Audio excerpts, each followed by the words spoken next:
When you buy a Red Bull, you pay about $3.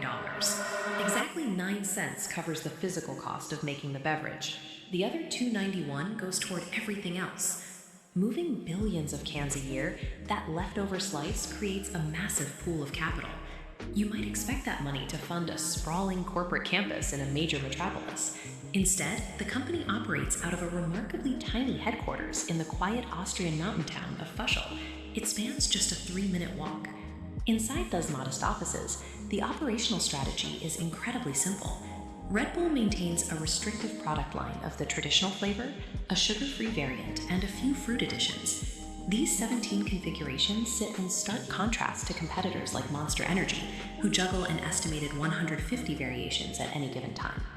The simplicity goes even further. Red Bull doesn't physically manufacture a single drop of its product. They outsource the juice production to an Austrian company called Rauch, and the metal manufacturing to the Ball Corporation. Red Bull operates as a hollow beverage company. Stripping away the massive overhead of factories and global supply chains frees up their capital to focus entirely on a completely different mission. In the early 1980s, an Austrian marketing manager named Dietrich Mateschitz traveled frequently to Asia.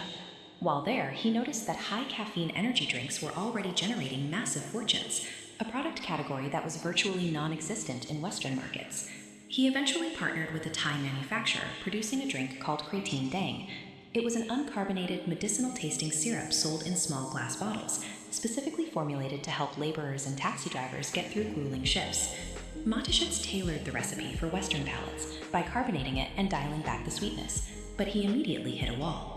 Traditional television commercials are highly inefficient for selling a completely unknown product category because consumers don't yet know why they need it. Mateschitz bypassed traditional advertising entirely.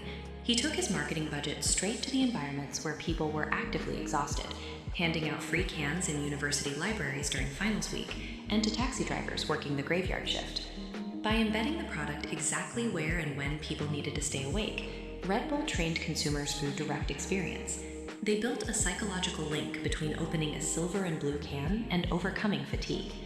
To scale that psychological link, Red Bull looked to the public stage. In the late summer of 1985, Mateschitz approached Austrian Formula One driver Gerhard Berger and paid him $10,000 simply to carry a branded bottle around the racing paddock.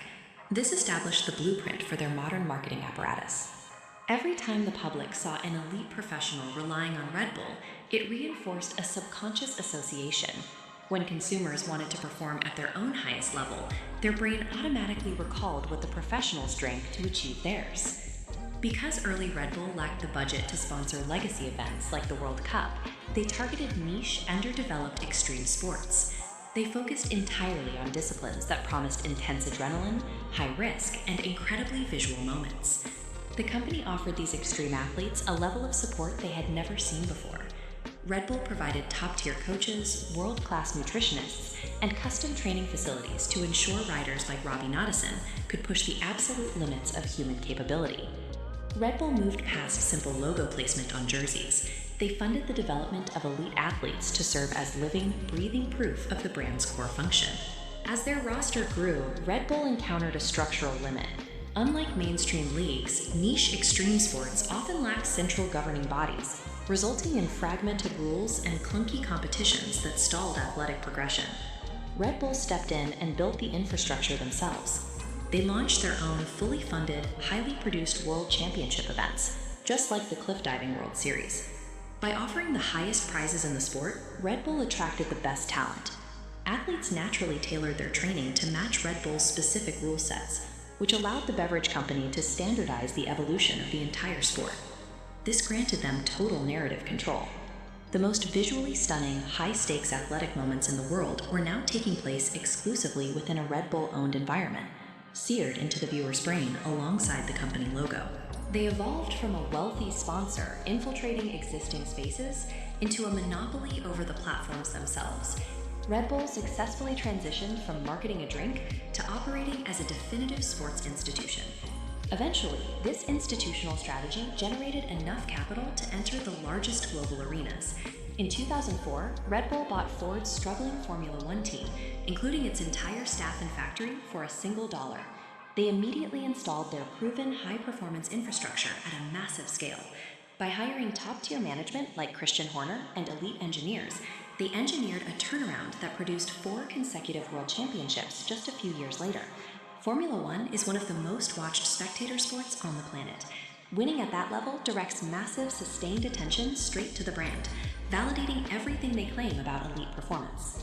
Traditional companies write fictional narratives and pay networks to interrupt the programs you actually want to watch.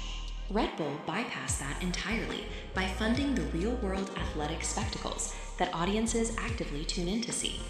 Red Bull has achieved market dominance by becoming the defining institution of elite athletics. Each $3 purchase funds a global high-performance syndicate, cementing the brand's status as a symbol of human achievement.